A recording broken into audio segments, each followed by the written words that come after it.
읽겠습니다. 죄를 크게 범한 자의 길은 침이 구부러지고 깨끗한 자의 길은 모든이라. 아멘. 잠언 21장 4절부터 8절까지 본문입니다. 부지런한 자의 경영, 부지런한 자의 경영이라는 말씀의 제목입니다. 5절에 나와 있는데요. 5절 말씀 보시면 부지런한 자의 경영은 풍부함에 이를 것이나 조급한 자는 궁핍함에 이를 따름이니라. 자, 이렇게 증거하고 있습니다. 자, 경영이라는 말 나왔는데요. 경영.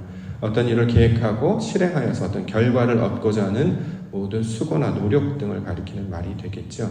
보통 이 경영이라는 말은 우리가 이제 사업할 때, 어떤 과업을 감당할 때 주로 사용하는 말입니다.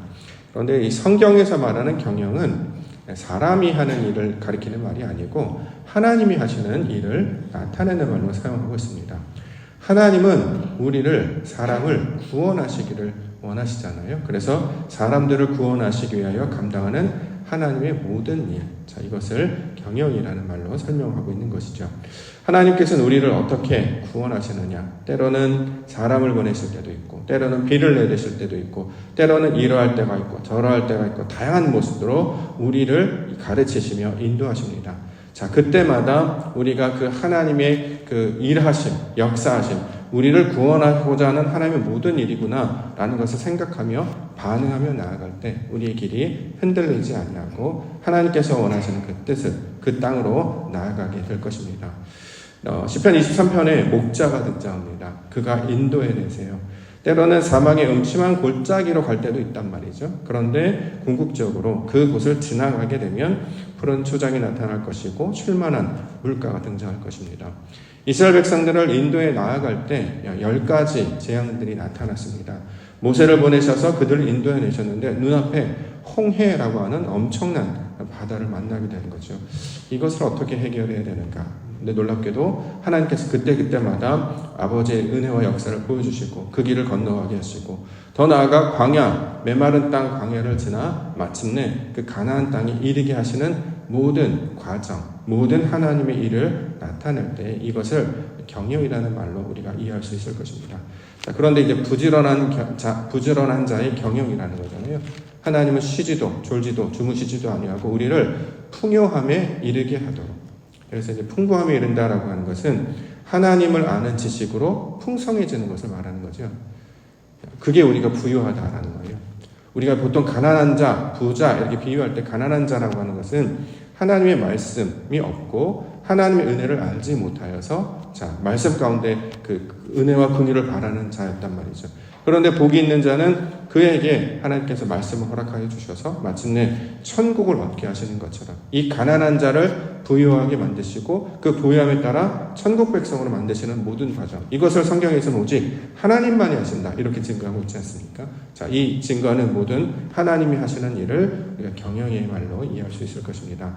처음에는 단순한 한 사건으로 시작합니다. 처음에는 하나의 단어 또는 하나의 다짐으로 시작합니다. 예를 들어서 아멘으로부터 시작하고요. 그 말씀이 정말 나에게 주시는 말씀이구나 라고 받아들이는 것부터 시작해요. 그런데 이 딱딱한 심령이라고 하는 땅에, 이 황폐한 땅에 하나님의 말씀이 씨앗처럼 뿌려지지 않겠습니까? 그럼 놀랍게도 어떻게 해요? 30배, 60배, 100배. 어떻게 이런 일이 일어나죠? 아무것도 열매 맺을 수 없는 황량한 땅, 메마른 땅이었는데 거기에 말씀을 부으시고 새기시고 놀랍게도 때마다 철마다 이른 비도 내시고 늦은 비도 내시고 시간이 지나면 이것이 상상할 수도 없는 30배, 60배, 100배 아름다운 열매들로 자라게 되는 거죠. 이 놀라운 일, 이 하나님이 하시는 일을 성경 경영이라고 이야기하고 있는 것이죠. 아무것도 없었던 자가 풍성해지는 거예요. 자, 그럼 어떤 일이 벌어지느냐? 우리 안에 하나님을 아는 것도 없고 지식도 없고 실제로 이걸 경험한 것도 없었기 때문에 그냥 그렇게 살아갔는데 하나님의 말씀을 경험하기 시작하면 우리 안에 하나님을 향한 믿음이 자라기 시작하고 또 지식이 자라기 시작해서 나중에 어떤 하나님을 아는 그 지식으로 충만케 되는 것이죠. 그래서 그 모델이 성경은 그리스도다 이렇게 설명을 하는 것이죠. 예수님께서 모든 사역을 그렇게 힘있게 또 흔들리지 않고 할 수 있었던 것은 이 모든 일이 아버지의 뜻 안에서 벌어지는 것이다. 그래서 그 걸음걸음마다 힘을 내시고 심지어는 십자가를 지시는 것조차 부인하지 아니했던 것은 하나님은 우리 아버지 하나님은 선하신 분이시다. 이것을 확신하며 나아갈 수 있었기 때문입니다. 그러므로 우리에게 닥쳐지는 모든 사건, 상황도 하나님이 하시는 일이구나. 그래서 어떻게 만들어 가시는 것인지를 기대한다면 분명히 협력하여 선을 이루시는 것이다. 이 모든 과정을 통해 우리 하나님 우리를 구원하여 주실 것이다. 우리 하나님, 세상을 창조하신 하나님은 우리를 부르실 뿐만 아니라 인도하실 뿐만 아니라 마침내 구원의 땅에 이르게 하셔서 하나님의 그 은혜 안에 거하게 하시는 것이 하나님의 뜻이기 때문에 이 모든 과정 또한 하나님의 경영하심으로 믿고 나아갈 때 우리 마침내 그 아버지 하시는 그 풍성한 일로 채워지게 될 줄 믿습니다.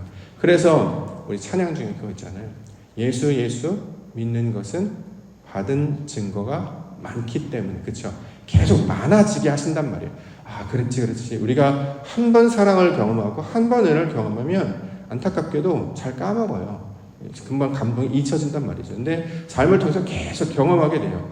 언제만, 좋을 때만 좋은 게 겪는 게 아니라 어떻게 이런 일도 나에게 생길 수가 있을까? 어떻게 이런 일조차 생길 수 있는가? 그런 지경까지 우리를 나아가게 하실 때도 있습니다. 근데 놀라운 것은 그때마다 이겨내게 하시고 그때마다 회복하게 하시고 그때마다 우리를 잡으셔서 이것이 정말 하나님이 하시는 일이었구나. 그래서 모든 지경과 상황 가운데 하나님의 역사하심을 바라보게 되었으니 다니엘이 사저굴에 갇혔든지 풀문불에 던져질지라도 그리 아니하실지라도 라고 하는 그 확신을 가질 수 있는 것은 우리를 부유하게 하시고 열매 맺게 하시는 그 하나님을 아는 지식으로 충만케 되었기 때문입니다. 우리도 그 지식으로 충만고 하나님 주시는 그 지혜로 충만하게 그 부유하게 될 때에 우리 길이 흔들리지 아니하고 하나님의 길로 나아가기를 좀 믿습니다.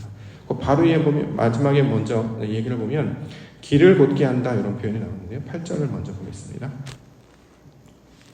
8절에 보면 죄를 크게 범한 자의 길은 심히 구부러지고 깨끗한 자의 길은 곧으리라. 자, 죄를 크게 범했다라고 하는 것은 이제 우리가 원래 있었던 상태. 시편에 보면 이제 우리 죄인들의 길 오만한 자리에 앉았던 그런 상태였다는 거잖아요. 근데 하나님의 경영하심은 그렇게 구부러진 길을 가는 자들을 깨끗한 자로 만드셔서 길을 곧게 하신다. 이렇게 해석을 해야죠. 우리가 어느 길로 가야 될지 모르니까 이스라엘 백성들이 광야에 갔을 때 항상 방황이 있지 않습니까? 가나안 땅으로 넘어가지 못하고 뺑글뺑글 돌아가는 거예요. 길이 꾸불꾸불했단 말이죠. 많은 역사학자들이 실제로 이스라엘 백성들이 건너갔던 길을 측정을 해보니까 거기서 이쪽에서 저쪽까지 걸어갈 때 대략 한 11일? 10하루길 정도만 되면 건너갈 수 있는 길 정도였다. 그게 멀지 않은 길이었다. 근데 거기를 어떻게 해요? 40년 동안 들어가지 못하고 방황했단 말이죠. 왜 그렇습니까? 자꾸 하나님을 의지하고 하나님이 보여주신 그 연습도 했죠. 불기둥, 구름기둥으로 보고 나아갈 것을 늘 연습을 했었음에도 불구하고 말씀이 주어져도 그 보이는 하나님이 주신 그 뜻대로 나아가지 않고 자꾸 자신의 생각이나 자신의 경험에 매여 있다 보니까 앞으로 한 걸음 내딛지 못하고 방향이 늘 틀어져서 그 길이 꾸불꾸불하게 된다는 거예요. 그런데 부지런한 자의 경영, 즉 하나님이 하시는 일은 그 구부러졌던 자들을 곧게 만드셔서 이제 바로 아버지의 길로 나아가게 하신다. 그래서 그 길을 곧게, 길이 펴지게 나아가게 된단 말이죠. 그럼 그 길이 어느 길로 연결되어 있죠? 성경은 다 성전으로 올라가는 것과 관계되어 있는 거예요. 성전, 아버지께서 있는 그곳으로 나아가는. 그래서 교회를 뺑글뺑글 돈다거나 방황한다거나 믿음으로 나아가지 못하고 어떤 일이 딱 벌어지면 이게 하나님이 나에게 주시는 사인이구나. 바로 나아간단 말이에요. 그래서 하나님이 하시는 사인을 받는 자들은 늘 예배가 습관화가 되어 있습니다. 어떤 일이 벌어져서 큰일 났네. 어떻게 하면 좋아? 주변을 다니고 우리 삶이 힘들고 미혹해서 어쩌나 저쩌나 하지 않고 기도하라 하시는구나. 예배하라 하시는구나. 하나님께서 무슨 뜻이 있으셔서 이걸 보여주셨구나 라고 하여서 아버지의 말씀 가운데 바로 나아가게 된다는 거죠. 결국 신앙의 완성은 나중에 어떤 것입니까? 예배자가 되는 게 목적이었잖아요. 하나님께서 선지자를 보내기도 하고 때로는 불을 보내기도 하고 물을 보내기도 하고 여러 가지 일을 보내요. 이 모든 것이 하나님께서 돌아오라라고 하는 사인이구나 라고 받아들인 자들은 바로 오게 될 것인데 그렇지 못하는 자들은 이렇게 구부러졌단 말이죠. 근데 놀랍게도 그 결론이 우리를 깨끗하게 만드셔서 성경에서 말하는 깨끗함은 흠과 점이 하나도 없는 상태. 하나님의 것과 내 것이 있었는데 내 것을 제하고 하나님의 것만 남은 상태를 깨끗하다라고 이야기하죠. 실제로 세상에서도 여러 가지 색깔들을 섞으면 검정색이 되잖아요. 근데 반대로 하나님은 빛의 색깔이기 때문에 하얀 옷을 입는 이유가 하나님의 것이기 때문에, 그러니까 내 생각을 자꾸 버려놓는 거예요. 뭔 일이 벌어지면 아니야, 내 생각으로는 이런 것이야, 내 경험은 이런 것이야, 이런 것들 자꾸 제거해 나아가는 거예요. 그래서 하나님께서 우리에게 말씀을 주시는데 그 말씀이 그 성령의 검으로 우리의 생각들을 잘라내죠. 마치 기름기 껴있는 그 재물에서 그 하나씩 도려내는 것처럼, 아, 이러면 어떡하지? 저러면 어떡하지? 자꾸 세상의 어떤 생각들, 우리의 어떤 경험들, 이런 것들을 말씀으로 자꾸 재단을 해 나가면 가장 거룩하고 정결 그것만 남아요. 그걸 이제 깨끗하다고 이야기하고, 이거 거룩한 재물이 되었다라고 이야기한단 말이죠. 우리를 그 모양으로 만드시는 거예요. 그 대상의 모형이 바로 그리스도십니다. 예수님께서 이 땅 가운데 어떤 사역을 감당하시거나 상을 하실 때 한 번도 자기 생각을 넣어본 적이 없어요. 자기 경험을 붙여준 적이 없단 말이죠. 우리가 이제 세상에 흔한 말로 명품은 덧붙이지 않는다. 그러니까 이렇게 뭘 이렇게 덧붙이지. 명품이 있으면 그 자체로 아름다운 것이지 거기에 뭘 색깔을 빈다거나 뭘 이렇게 포장한다거나 그렇지 않는다는 거죠. 하나님의 사람도 거룩하고 깨끗한 자이기 때문에 자꾸 세상의 생각이나 사람들의 어떤 교훈이나 이런 것 덧붙이지 않게 한다는 것입니다. 자, 이렇게 우리를 정결하고 깨끗하여서 하나님께서 기뻐하신 그 모양으로 만들게 되면 길이 올바로로 나아가는 것이고, 그 길은 바로 성전으로 올라가는 길과 연결되어 있기 때문에 마침내 하나님을 예배하는 자로, 그래서 마당을 지나 성소를 지나 그 지성소까지 다다르는 자로 인도하시는 모든 사역, 이게 하나님이 하시는 경영이라는 거죠. 그러므로 그의 경영을 의지하여 모든 것들을 믿고 나아갈 때 하나님께서 우리에게 가장 좋은 열매, 가장 좋은 소득을 얻게 해주시면 좋겠습니다. 4절 말씀 볼까요? 눈이 높은 것과 마음이 교만한 것과 악인이 형통한 것은 다 죄니라. 본절을 이제 원문 그대로 직역을 하면 교만한 눈, 자랑하는 마음, 악인의 등불은 죄다, 이렇게 이제 번역을 할 수 있는데요. 이게 뭐냐면 우리가 가지고 있는 눈, 우리가 가지고 있는 마음을 벗어나게 하신단 말이죠. 결국 신앙은 관점이 바뀌는 거잖아요. 속사람, 마음이 바뀐단 말이죠. 그래서 교만한 눈이라고 하는 것은 자신의 지식과 경험으로 보는 걸 교만하다고 해요. 아니면 보이는 대로 판단하는 것. 세상은 보이는 대로 판단하는 것이 아니고 그 안에 담겨져 있는 하나님의 뜻이 무엇인지 늘 살피도록 하셨단 말이에요. 근데 그것을 내 안에 하나님이 함께 계시면, 아버지의 뜻이 함께 계시면 이걸 하나님의 뜻으로 해석하는데, 하나님의 뜻으로 해석하지 않고 내가 이건 이렇게 되는 거네, 저렇게 되는 거네 라고 판단하거나 바라보는 것을 성경은 이제 교만하다고 이야기합니다. 왜냐하면 자기가 중심이기 때문이죠. 그래서 그 눈 또 마음, 자기가 가졌던 마음을 하나님께서 바꿔내시는 것, 이걸 경영이라고 합니다. 그게 아니면, 이게 바꿀 필요가 없다면 경영할 필요가 없죠. 우리를 부르셨는데 옛 모습 그대로, 그냥 너가 원래 그대로 있는 그대로 신앙생활 해, 그냥 그 모습 그대로 살아, 그러면 경영할 필요가 없잖아요. 그냥 내버려 두면 되지. 근데 하나님 경영하신단 말이에요. 세상에서도 경영하면 모든 자원과 어떤 것들 다 동원해서 이익을 내거나 수익을 내는 걸 경영이라고 말한단 말이죠. 우리를 부르시고 모든 상황 가운데 하나님 그때마다 도우시고 돌보시고 이걸 깎으시고 다듬으셔서 우리를 경영하신 그 이는, 눈에는 눈, 하나님의 눈이 내 눈이 되게 하시고, 이에는 이, 하나님의 이로 내 이가 되게 하셔서 하나님의 것으로 보게 하시고, 하나님의 말씀을 이렇게 먹게 하셔서 그것으로 양식 삼아 살게 하신다라는 것입니다. 그러므로 이것이 우리에게 이제 점점 익숙해지게 되면 상황이 일어나면 놀랄 수밖에 없죠. 우리 하민이 아까 왔으니까 놀랄 수밖에 없어요. 저도 깜짝 놀래요. 이런 일이 생기면. 아이가 아프다고 하면 한 번도 경험해보지 못했던 것이기 때문에 처음에 당황하고 놀란단 말이죠. 이제 정신을 차리고 사람들한테 알리고, 저는 이게 되게 중요하다고 생각합니다. 어제도 우리 하민이 이제 이번 소식을 듣고 이제 카톡방에 막 여기저기 저도 막 이렇게 알려드렸더니 저는 처음 있는 일이라 가와사키 병이라는 걸 전 처음 들어봤어요. 저희 아이들도 그런 병을 겪어보지 못했기 때문에, 그래서 굉장히 낯서니까 두렵고 걱정되기도 했죠. 근데 카톡방에 올려뒀더니 권사님들이 막 소식을 주는 거예요. 우리 아이도, 우리 아는 조카도, 누구도 그런 병 걸렸는데 잘 나았다. 제가 우리 안심이 돼가지고 그렇단 말이죠. 제 경험으로 맞으면 이 병이 뭔지를 몰랐으니까 두려워서 큰일 나는 거 아니야? 또 나와서 하나님 왜 우리에게 또 이런 아픔을 허락해 주셨을까? 우리에게 큰 문제가 있는 거 아니야? 이렇게 늘 생각하게 돼요. 제가 그렇게 늘 생각해 왔단 말이에요. 그런데 아니야. 그런 생각을 할 게 아니라 이 모든 과정을 하나님께서 겪으실 것이고, 우리 아이가 더 건강해질 것이고, 우리는 더 믿음 가운데 단단해질 것이야. 자, 어떻게 하면 돼? 우리에게 주어진 그 재물 같은 것들, 환경 같은 것들 있지 않습니까? 그러니까 기도하는 공동체이기 때문에 이런 상황들을 기도하는 지체들한테 알리고 기도를 부탁하게 되면 정보들을 얻게 돼요.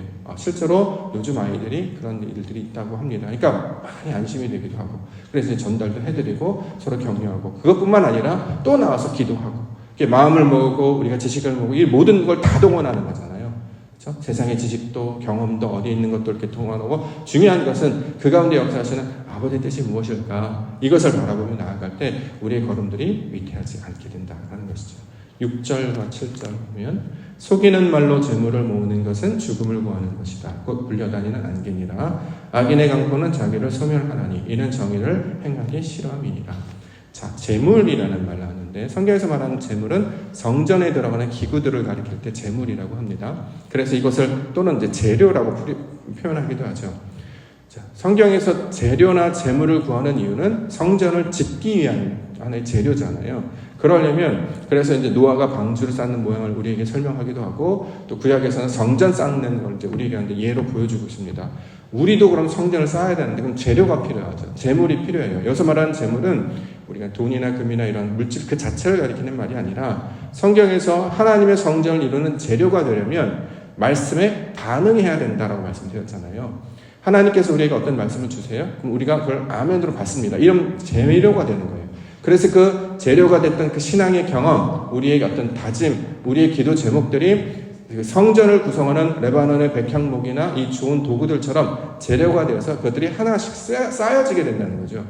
그럴 때 아버지께서 주신 말씀을 우리가 아멘으로 받고 믿음으로 받아내야 이게 재료가 되는 것이지, 그렇지 않으면 재물이 되지 못합니다. 재료가 되지 못해요. 그럼 당연히 방주도 짓지 못하고 성전도 쌓이지 못한단 말이죠. 우리가 신앙생활 할 때 우리가 요즘 하고 있는 게 이제 아멘 연습이잖아요. 말씀을 증거하면, 찬양대에서 찬양하면 아멘 하고 얘기한단 말이죠. 단순히 고백이나 어떤 외침이 아니라 그 말씀 그대로 내게 이루어지기를 원합니다. 하나님의 뜻대로 내 안에 역사하기를 원합니다. 그래야 이게 재료가 되어서 그 신앙의 어떤 순종함의 경험과 또 아멘의 그런 경험이 실제로 나의 마음 가운데 소망으로 자리 잡아서 차곡차곡 쌓이게 되면 이게 바로 성전의 모양이 되는 거죠. 그래서 고린도전서에 나오는 것처럼 우리가 성전이라고 말하고 있기 때문에 우리가 하나님이 거처하신 성전이 되어야 되는 거잖아요. 하나님이 내 안에 거하여 되신단 말이죠. 우리가 성전이 되어야 되는데 우리의 지금 가지고 있는 성전은 땅에서 태어난 육신의 것으로만 채워져 있어요.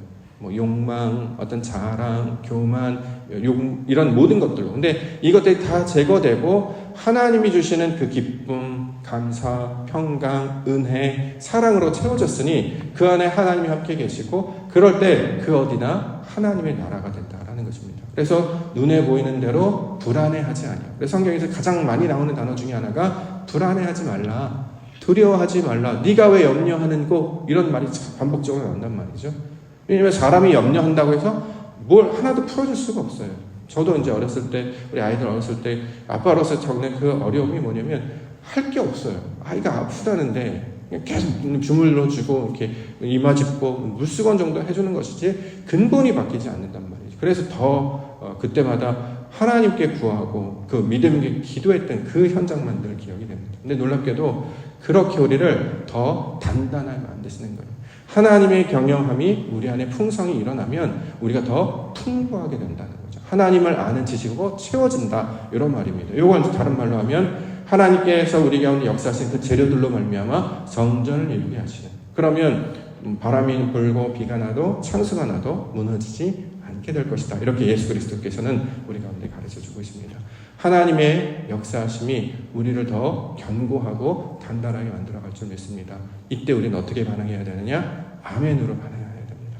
하나님이 하실 줄 믿습니다. 우리 하나님 좋으신 분이라는 거예요. 우리 하나님 구원하시는 걸 기뻐하신단 말이에요. 그러면 우리를 구원해 주시고, 우리가 이미 구원에 대한 확신이 있으나 삶의 모든 지경 가운데 늘 구원을 계속 받아야 되고 그 구원에 이르러야 할 것을 우리 가운데 설명하고 있는 것입니다. 오늘 아침에 우리가 다시 이름을 붙잡고 나아갈 때 하나님 그리하실 것입니다. 그런데 그것이 나의 고백이 되게 하시고 우리의 고백이 되게 하셔서 더 단단한 믿음 가운데 하나님 붙잡고 아버지의 그 견고한 성창 세워지는 믿음의 사람들 되게 해주시옵소서. 이렇게 간절히 기도 가운데 나아가시는 우리 믿음의 성도님들 되시기를 주님의 이름으로 간절히 축원합니다.